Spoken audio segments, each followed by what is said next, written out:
Friends recent గా నేను Dolby versus DTS X, అసలు డాల్బీ అంటే ఏంటి, డిటిఎస్ ఎక్స్ అంటే ఏంటి, ఈ ఆడియో టెక్నాలజీస్ ఎలా వర్క్ చేస్తుంటాయి ఏంటి అనేది ఒక వీడియో అయితే మన ఛానల్లో పోస్ట్ చేశాను. సో చాలా huge response, thank you so much. And అదే వీడియో కింద చాలా మంది అడుగుతున్నటువంటి క్వశ్చన్స్ ఏంటి అంటే, సౌండ్ బార్ బెస్ట్ ఏంటన్నా, సౌండ్ బార్ కొనాలంటే ఏది చూడాలి ఏంటి అనే దాని గురించి. సో ఈ రోజు నేను మీకు ఒక సౌండ్ బార్ కొనుక్కోవాలంటే బేసిక్ రిక్వైర్మెంట్స్, మీరు ఏది చూడాలి, ఏ కైండ్ ఆఫ్ ఆడియో టెక్నాలజీకి సపోర్ట్ చేయాలి, పోర్ట్స్ ఎలా ఉండాలి, అండ్ ఇది ఫ్యూచర్ ప్రూఫ్ గా కావాలనుకుంటే, ఇంకా చెప్పాలంటే లిటరల్లీ మీ ఇంట్లో మీకు తగ్గట్టుగా మీకు కావాల్సినటువంటి సౌండ్ బార్ ని మీరే చూస్ అయితే చేసుకోవచ్చు. బడ్జెట్ వైజ్ గా కూడా మనం అయితే మాట్లాడుకుందాం. Hi, this is Vasu again signing in. Welcome to my channel Vasu tech blog.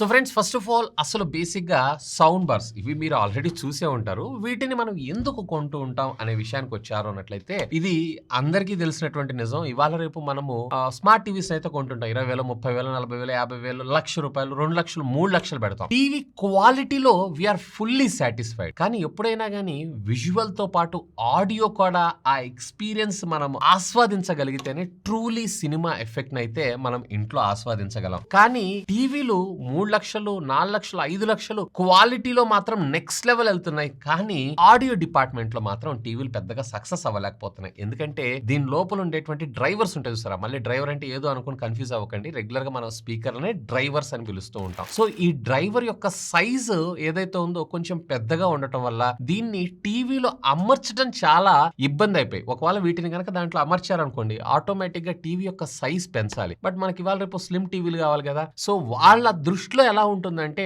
వీడు ₹1,00,000 పెట్టి టీవీ కొంటున్నాడు, 60,000 పెట్టి టీవీ కొంటున్నాడు, 3,00,000 పెట్టి టీవీ కొంటున్నాడు, ₹1,00,000 పెట్టి హోమ్ థియేటర్ కొనుక్కోకపోవడా, లేదన్నట్లయితే ఒక ₹20,000 పెట్టి సౌండ్ బార్ కొనుక్కోకపోవడా అన్న ఆలోచనలో బ్రాండ్స్ ఉంటాయి. సో అందుకోసమే వాళ్ళు ఎప్పుడూ కూడా ఆడియో మీద పెద్దగా ఫోకస్ చేయరు. బట్ అన్ని రకాల ఆడియో టెక్నాలజీ సపోర్ట్ చేసేటువంటి విధంగా దానిలో ఉండేటువంటి మదర్ బోర్డ్ ని డిజైన్ చేయడం జరుగుతుంది బ్రాండ్స్ అన్ని కూడా. ₹2,00,000 పెట్టి టీవీ కొన్నాం, ఇంటికి తీసుకొస్తాం, పెడతాం, క్వాలిటీ ఫెంటాస్టిక్, కానీ ఆడియో పరంగా మనం సాటిస్ఫై కాం. అలాంటి సందర్భాల్లోనే మనం ఎక్స్టర్నల్ ఆడియో డివైజెస్ మీద ఆధారపడుతూ ఉంటాం. సో ఈ ఎక్స్టర్నల్ ఆడియో డివైజెస్ వాటన్నిటిలోనే మనకి ఫర్ ఎగ్జాంపుల్ మనకి హోమ్ థియేటర్ సిస్టమ్స్ ఉంటాయి. 5.1 ఛానల్ అనో, లేదా 4.1 ఛానల్ అనో, లేదా 7.1 ఛానల్ అని. అంటే దానిలో బేసిక్ ఏం చేస్తారు, సెంటర్ ఒక స్పీకర్ ఇస్తారు, లెఫ్ట్ అండ్ రైట్, అలాగే రేరు, ఈవెన్ కొన్ని ఇవాళ రేపు ఏమవుతుందంటే సీలింగ్ మీద ఉండేటువంటి స్పీకర్స్ కూడా ప్రొవైడ్ చేస్తున్నారు. బట్ ఇదంతా కూడా ఒక పెద్ద చిరాకు. ఎందుకంటే అక్కడి నుంచి వైరింగ్ లాగాలి, ఇవి చూడటానికి కనపడతా ఉంటాయి. ఇల్లు నిందా ఏదో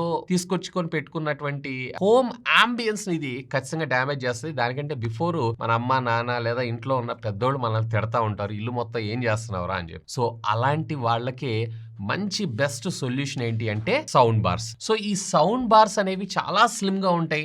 ఒకే ఒక్క బార్ లాగా టీవీ దగ్గర ప్లేస్ చేసి సరిపోతుంది. మీకు ఎలాంటి హ్యాసల్స్ ఉండవు. వైర్లు, కేబుల్లు, స్పీకర్లు అటు కనపడటం ఇటు కనపడటం. సో రెగ్యులర్ గా అంటే వాటి అంత ఇమర్సివ్ ఎక్స్పీరియన్స్ ని క్రియేట్ చేయకపోయినా అంతో ఎంతో 80 to 90% ఇలాంటి ఇమర్సివ్ ఎక్స్పీరియన్స్ అయితే క్రియేట్ చేయగలదు. ఇంకా వీటిల్లో ఏ రకంగా వెళ్ళిపోయినాయి అని అంటే, కేవలం సౌండ్ బార్ బోస్ లోకి వెళ్ళినా, సోనీలోకి వెళ్ళినా, సామ్సంగ్ లోకి వెళ్ళినా, సోనోస్ కి వెళ్ళినా, సో ఇలాంటి వాటిల్లో 1,00,000, 2,00,000, 3,00,000 దాకా కూడా తీసుకెళ్తున్నారు. అఫ్ కోర్స్ వాటిని బార్స్ అంటాం కన్నా కానీ వాటి ఆడియో డెప్త్ ఎఫెక్ట్ ఇవన్నీ కూడా ఫెంటాస్టిక్ అనిపిస్తా ఉంటాయి. బట్ మినిమల్ స్పేస్ ఉంది, నాకు మినిమల్ కనెక్షన్ కావాలి అండ్ డీసెంట్ లుక్స్ కావాలనుకుంటున్న వాళ్ళే ఎక్కువగా సౌండ్ బార్స్ ప్రిఫర్ చేస్తున్నారు. అఫ్ కోర్స్ ఇవాళ రేపు మెజారిటీ ఆఫ్ ద ఇళ్లలో అన్నిటిలో ఇదే మనం వెరీ కామన్ గా అయితే చూస్తున్నాం. సో దీనివల్ల మనం బెటర్ మ్యూజిక్ అలాగే ఆడియో వోకల్ ఎక్స్పీరియన్స్ అయితే మనం ఖచ్చితంగా పొందొచ్చు. సో ఈ సౌండ్ బార్స్ లోనే మనకి రకరకాల సౌండ్ బార్స్ ఉంటాయి. For example 2.1 channel sound bar అంటే ఏముండదు, జస్ట్ మీకు సెంటర్ లో ఒక స్పీకర్ ఉండడం జరుగుతుంది and left and right 2 drivers రావడం జరుగుతుంది. సో మీకు బేస్ ఇక్కడ నుంచి వస్తూ ఉంటుంది, అలాగే లెఫ్ట్ సైడ్ వచ్చే audio left side, right side నుంచి వచ్చేటువంటి ఆడియో రైట్ సైడ్ నుంచి. ఇక దీని తర్వాత 5.1 ఛానల్ ఆడియో కూడా వచ్చిందండి. అంటే మీకు ఇక్కడ 2 ఛానల్స్ వస్తాయి, ఇక్కడ 2 ఛానల్స్ వస్తాయి. సో మీకు ఏమవుతుందంటే టోటల్లీ 4 అంటే రేర్ ద్వారా వచ్చేది ఇంకొంచెం ఇమర్సివ్ ఎక్స్పీరియన్స్ ని క్రియేట్ చేయడానికి మరొక 2 డ్రైవర్స్ కొంచెం ఒక 45 degrees ఈ యాంగిల్లో వీళ్ళు ఇట్లా ట్యూన్ చేసి పెట్టడం వల్ల మనకు కొంచెం ఆడియో డిఫరెంట్ గా ఉంటుంది. అఫ్ కోర్స్ దీనికి కూడా ఇటు సైడ్స్ ఉన్నాయి, అందుకే ఈ డిజైన్ కూడా మీకు ఈ విధంగా ఉండడం జరుగుతుంది. ఇది చూసారా? సో ఇక్కడ అండ్ దీని తర్వాత నెక్స్ట్ ఇంకా వీటిల్లోనే 5.1 పోయి డాల్బీ అట్మాస్ ఎనేబుల్డ్. ఇప్పుడు ఇది డాల్బీ అట్మాస్ ఎనేబుల్ అంటే మరి టాప్ ఫైరింగ్ స్పీకర్స్ ఉండాలి కదా. ఎస్, దీంట్లో మీకు ఇక్కడ టాప్ ఫైరింగ్ స్పీకర్స్ కూడా ఉండడం జరుగుతుంది. 7.1.2 ఛానల్ ఇది. సో మీకు ఏమవుతుందంటే ఆడియో అనేది టాప్ ఫైర్ అయ్యి సీలింగ్ కి తగిలిన తర్వాత అవి మనకి రిఫ్లెక్షన్స్ వచ్చి మనకు ఆడియో వినపడడం జరుగుతుంది. బట్ ఇది సీలింగ్ హైట్ ఉంటే పెద్దగా మీకు ఎక్స్పీరియన్స్ అనిపించదు. కానీ ఫర్ ఎగ్జాంపుల్ ఒక 8 feet 9 feet ఎందుకంటే ఫాల్ సీలింగ్ ఇవన్నీ చేయించుకుంటాం అంటే అలాంటి సందర్భాల్లో మీకు ఇమర్సివ్ ఎక్స్పీరియన్స్ అయితే ఇవి క్రియేట్ చేయగలవు. సో మీకు ఒక క్లారిటీ వచ్చింది అనుకుంటా. సో ఈ సౌండ్ బార్స్ ని ఎందుకు కొనుక్కుంటాం ఏంటి అనే దాని గురించి.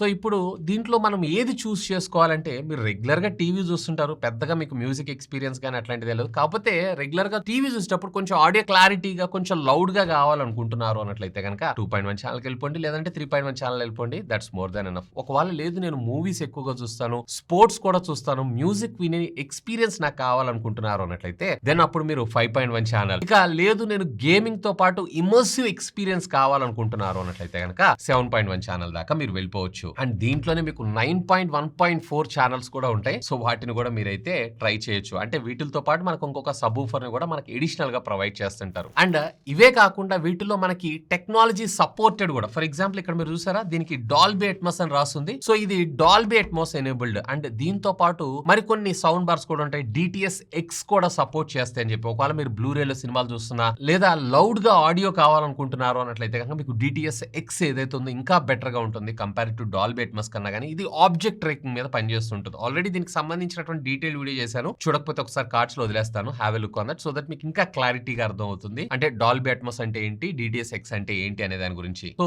సాధ్యమైనంత వరకు మీరు డాల్బీ అట్మాస్ లేదా DTS X సపోర్టెడ్ తీసుకోండి. సో బేసిక్ గా ఇవాళ రేపు మనం OTT తీసుకుంటున్నాం, నెట్ఫ్లిక్స్ కావచ్చు, అమెజాన్ ప్రైమ్ కావచ్చు, జియో హాట్స్టార్ కావచ్చు, ఇవన్నీ కూడా ఇంక్లూడింగ్ సన్ నెక్స్ట్ ఇలాంటివన్నీ కూడా Dolby Atmos and DTS X supported వస్తున్నాయి కాబట్టి సో మనకి ఇది ఫ్యూచర్ ప్రూఫ్ గా ఉంటుంది. ఆడియో కొంచెం మీకు బెటర్ క్వాలిటీ ఎక్స్పీరియన్స్ అయితే ఇవి ఖచ్చితంగా క్రియేట్ చేయగలవు. సో ఇక సౌండ్ బార్ అయితే సెలెక్ట్ చేసుకున్నా బానే ఉంది. ఇందులో మరి సబ్ ఊఫర్ ఉన్నది తీసుకోవాలా లేని తీసుకోవాలా? సబ్ ఊఫర్ ఉన్నది తీసుకోవాలి అన్నట్లయితే కనుక ఎలాంటి తీసుకోవాలి, యాక్టివ్ తీసుకోవాలా ప్యాసివ్ తీసుకోవాలా? ఆగండి దానికి కూడా నేను క్లారిటీగా చెప్తాను. సో మీకు ఆ బేస్ డెప్త్ ఎఫెక్ట్ కావాలనుకుంటున్నారు, ఆ పంచ్ ఎఫెక్ట్ కావాలనుకుంటున్నారు అన్నట్లయితే సబ్ ఊఫర్ తీసుకోండి. లేదు అన్నట్లయితే పెద్దగా రిక్వైర్మెంట్ లేదు, సబ్ ఊఫర్ లేనివి కూడా మీకు సౌండ్ బార్స్ డైరెక్ట్ గా దొరకడం కూడా జరుగుతాయి. ఫర్ ఎగ్జాంపుల్ మీకు బోస్ ఉంది, డైరెక్ట్ సౌండ్ బార్ దొరుకుతుంది. అండ్ సబ్ ఊఫర్ తో ఉన్నటువంటి సౌండ్ బార్ కూడా, సబ్ ఊఫర్ అనేది యాడ్ ఆన్ కింద మనకు తీసుకొని రావడం అయితే జరుగుతుంటుంది, అది కూడా తీసుకోవచ్చు. అయితే ఈ సబ్ ఊఫర్స్ లో మీకు రెండు రకాలు ఉంటాయి, ఒకటి యాక్టివ్ సబ్ ఊఫర్, ఒకటి passive sub woofer. Active sub woofer అంటే ఏంటి, సపరేట్ గా దానికి పవర్ సపరేట్ గా వస్తుంది. జస్ట్ దీని నుంచి వైర్ ద్వారా ఆర్ వైర్లెస్ గా నీకు ఏమవుతుందంటే సిగ్నల్ ట్రాన్స్ఫర్ అవుతుంది అంతే. సో దాన్ని మనం యాక్టివ్ సబ్ ఊఫర్ అని అంటాం. ఒకవేళ డెప్త్ పంచ్ ఎఫెక్ట్ ఉంటుంది చూసారా, హార్ట్ టచ్ అయ్యేలాగా కావాలనుకుంటే మీరు అది చూస్ చేసుకోండి. లేదు నాకు మ్యూజిక్ ఎక్స్పీరియన్స్ లో ఇమర్సివ్ కావాలి, కొంచెం బెటర్ ఉంటే బాగుంటుంది కదా అని అనుకుంటే కనుక ప్యాసివ్ ఈజ్ ఎనఫ్. ఎందుకంటే యాక్టివ్ కాస్ట్లీ ఉంటుంది కంపేర్ టు ప్యాసివ్ కన్నా గానీ. సో ప్యాసివ్ కి ఏంటంటే డైరెక్ట్ గా పవర్ లేదన్నట్లయితే డైరెక్ట్ గా సిగ్నల్ వైర్ ద్వారా దీని నుంచి వెళ్తుంటుంది కాబట్టి అక్కడ మీకు కొంచెం కాస్ట్ తగ్గుతుంది. అండ్ పర్లేదు కొంచెం డీసెంట్ ఎనఫ్ క్వాలిటీని మీరైతే ఎంజాయ్ చేయగలరు. ఇంకా ఇక్కడ మీకు ఒక క్లారిటీ వచ్చేసింది అనుకుంటే సబ్ ఊఫర్ లో ఉన్నది తీసుకోవాలా, తీసుకుంటే యాక్టివ్ తీసుకోవాలా, ప్యాసివ్ తీసుకోవాలా దాని గురించి. ఇక కమ్యూనికేషన్ పోర్ట్స్ విషయానికి వచ్చారు అన్నట్లయితే కనుక ఇవాళ రేపు బ్లూటూత్ అనేది వెరీ కామన్ గా వస్తుంది ప్రతి దానిలోనూ. సో దీంతో పాటుగా ఇక్కడ మీకు ఆర్క్ అని రాసి ఉంటుంది. ఆర్క్ అంటే ఆడియో రిటర్న్ ఛానల్ అని అంటాం. సో ఈ ఆడియో రిటర్న్ ఛానల్ లో మీకు ఏమవుతుందంటే బేసిక్ గా మీకు టీవీకి దీనికి సపరేట్ గా రెండు రిమోట్లు యూజ్ చేయకుండా ఒకే దాంతో ఇది మీకు రన్ అవ్వడం జరుగుతుంది. ఈవెన్ టీవీ ఆన్ చేయగానే ఆన్ అవుతుంది, ఆఫ్ చేయగానే ఆఫ్ అవ్వడం జరుగుతుంది. బట్ ఈ ఆర్క్ టెక్నాలజీ ఉన్నటువంటి డివైస్ తీసుకున్నారనుకోండి, ఇది ఫ్యూచర్ ప్రూఫ్. అంటే ఒకే కేబుల్ ద్వారా హై స్పీడ్ లో మీకు డేటా ట్రాన్స్ఫర్ అవుతూ డైరెక్ట్ గా మీకు డాల్బీ అట్మాస్ లాంటి ఆడియో టెక్నాలజీ అంతా కూడా ఇది డీకోడ్ చేసి ప్రాపర్ గా వర్క్ అవ్వడం అయితే జరుగుతుంది. సో సాధ్యమైనంత వరకు నన్ను అడిగితే ఆర్క్ కన్నా గానీ ఈ ఆర్క్ చూస్ చేసుకోండి, బెటర్ క్వాలిటీ ఎక్స్పీరియన్స్ ని మీరైతే పొందొచ్చు. అండ్ ఇంతేకాదు ఆడియో రిటర్న్ ఛానల్లో మీకు ఆ డాల్బీ అట్మాస్ 5.1 ఛానల్ వరకే సపోర్ట్ చేస్తుంది. ఫర్ ఎగ్జాంపుల్ 7.1 గానీ 9.1 గానీ వెళ్ళారన్నట్లయితే మీకు ఇక్కడ సపోర్ట్ చేయదు, లిప్సింగ్ ప్రాపర్ గా ఉండదు. వేర్ ఈ ఆర్క్ లో వచ్చేటప్పటికి మీకు హై డేటా ట్రాన్స్ఫర్ స్పీడ్స్ ఉంటాయి కాబట్టి మీకు better audio experience almost all ఇప్పటిదాకా ఉన్నటువంటి అన్ని ఆడియో టెక్నాలజీ టెక్నాలజీస్ కి మీకు ఇది సపోర్ట్ చేయడం జరుగుతుంది. సో ఇక్కడ మీరు చూసారు కదా, ఇది వచ్చేటప్పటికి మనకి బడ్జెట్ లో లాంచ్ చేస్తారు డాల్బీ సౌండ్ బార్ అని చెప్పి, డాల్బీ అట్మస్ సౌండ్ బార్ అని చెప్పి. సో దీంట్లో మీకు డాల్బీ అట్మస్ లో 7.1 ఛానల్ గానీ లాస్లెస్ ఆడియో గానీ ఎంజాయ్ చేయాలనుకుంటున్నారు అన్నట్లయితే ఇందులో మీకు పెద్దగా అవుట్పుట్ అయితే ఉండదు. ఇక యూఎస్బి ఆప్టికల్ అని అంటారా, ఇవి వెరీ కామన్ గా అన్నిట్లోనూ చూస్తాం. బట్ మోస్ట్లీ ప్రయారిటీగా మీరు చూసుకోవాల్సింది ఏంటి అంటే ఈఆర్క్ సపోర్ట్ ఉందా లేదా. ఒకవేళ మీరు గనక అరౌండ్ 20,000 కన్నా పైబడినటువంటి సౌండ్ బార్ ని పర్చేజ్ చేస్తున్నారు అన్నట్లయితే ఇది మ్యాండేటరీగా గుర్తుపెట్టుకోండి. ఇక రూమ్ సైజ్ కి తగ్గట్టుగా ఎలాంటి సౌండ్ బార్ ని మనం చూస్ చేసుకోవాలి. ఫర్ ఎగ్జాంపుల్ మీ రూమ్ గనక అరౌండ్ 100 to 150 స్క్వేర్ ఫీట్ లో ఉంది అనుకోండి, around 200 to 300 watts of sound bar is more than enough అని నా అభిప్రాయం. ఒకవేళ 150 to 200 ఉంది అన్నట్లయితే కనుక 300 వాట్స్ నుంచి అరౌండ్ 450 వాట్స్ దాకా సరిపోతుంది. ఒకవేళ మీ రూమ్ గనక 250 స్క్వేర్ ఫీట్ నుంచి 400 స్క్వేర్ ఫీట్ దాకా వెళ్తుంది అన్నట్లయితే గనక around 500 watts to 800 watts is more than enough అని నా అభిప్రాయం. సింపుల్ గా చెప్పాలి అన్నట్లయితే గనక జస్ట్ మీ రూమ్ సైజ్ ఉంటుంది చూసారా, దానికి డబుల్ ద వాటేజ్ తీసుకోండి. మీకు బెస్ట్ ఆడియో ఎక్స్పీరియన్స్ అయితే ఖచ్చితంగా ఇది ఇంపాక్ట్ ని క్రియేట్ చేస్తుంది. అండ్ ఇక ఈ సబూఫర్ సెలెక్ట్ చేసుకున్నారు, బానే ఉంది. మరి దీన్ని ఎక్కడ పెట్టాలి? ఫర్ ఎగ్జాంపుల్ మీకు అది యాక్టివ్ సబూఫర్ అనుకోండి, జస్ట్ మీరు ఏదైనా ఒక రూమ్ లో టీవీ పెట్టినటువంటి రూమ్ లో ఒక కార్నర్ దగ్గర ప్లే చేశారంటే మంచి బేస్ ఎఫెక్ట్ అయితే మీరు తీసుకోవచ్చు. ఆల్మోస్ట్ ఆల్ థియేటర్ ఎక్స్పీరియన్స్ అయితే ఇది క్రియేట్ చేస్తుంది. ఒకవేళ లేదు అది ప్యాసివ్ సబూఫర్ అనుకోండి, ఈ సౌండ్ బార్ పక్కన అటో ఇటో పెట్టాల్సి వస్తుంది, ఎందుకంటే వైర్ అంత లాంగ్ ఇవ్వరు కాబట్టి పవర్ కోసం వీటన్నిటి కోసం. సో సాధ్యమైనంత వరకు అలాంటి సందర్భాల్లో కూడా ఒక కార్నర్ రూమ్ లో ఉండేలా చూడండి. అంతేగాని రూమ్ మధ్యలోనో రూమ్ లో సెంటర్ లోనో లేదా టీవీకి అటుపక్కో ఇటుపక్కో పెట్టారు అన్నట్లయితే గనక అంత బేస్ ఎఫెక్ట్ అనేది మీరు ఫీల్ అయితే అవ్వరు. సో ఎక్కడన్నా ఒక కార్నర్ లో పెట్టడం బెటర్. ఇక ఫైనల్ గా బ్రాండ్ వాల్యూని మనం ఎలా అనాలిసిస్ చేసుకోవాలి, ఎలా చూస్ చేసుకోవాలి. ఫర్ ఎగ్జాంపుల్ మీ బడ్జెట్ కనుక ఒక 15,000 రూపాయల లోపల ఉన్నారనుకోండి, సో మీరు బోటు, జెబ్రానిక్స్, అలాగే మివి ఇలాంటి రకరకాల బ్రాండ్స్ అన్ని మీకు మార్కెట్ లో అవైలబుల్ ఉంటాయి. సో వాటిని అయితే మీరు చూస్ చేసుకోవచ్చు. ఒకవేళ మీ బడ్జెట్ కనుక అరౌండ్ 20 నుంచి 40,000 రూపాయల దాకా వెళ్తున్నారు అన్నట్లయితే ఆ బడ్జెట్ లో మీకు సామ్సంగ్ అండ్ ఎల్జీ మంచి ప్రిఫరబుల్. ఒకవేళ మీ బడ్జెట్ కనుక 60,000 లేదన్నట్లయితే అంతకన్నా ఎక్కువకి వెళ్తున్నారు అన్నట్లయితే కనుక వేరే అక్కడ మీకు సోనీ, అలాగే సామ్సంగ్ క్యూ సిరీస్ కానీ లేదా ఎల్జీలో ఎస్ సిరీస్ అని చెప్పి ఉంటాయి, సినిమా సిరీస్. సో అవి కూడా చూడండి, మీకు best value for money products ఉంటాయి. ఒకవేళ మీరు 1,00,000 పైన వెళ్తున్నారు అన్నట్లయితే కనుక సోనోస్ కానీ, బోస్ కానీ లేదా ఎల్జీ ఆర్ సామ్సంగ్ కి సంబంధించినటువంటి ఫ్లాగ్షిప్ సిరీస్ అయితే మీరు సెలెక్ట్ చేసుకోవచ్చు. బట్ నన్ను అడిగితే కనుక 1,00,000 రూపాయల దాకా వెళ్ళినప్పుడు అంటే మీకు మినిమల్ డిజైన్ తోటి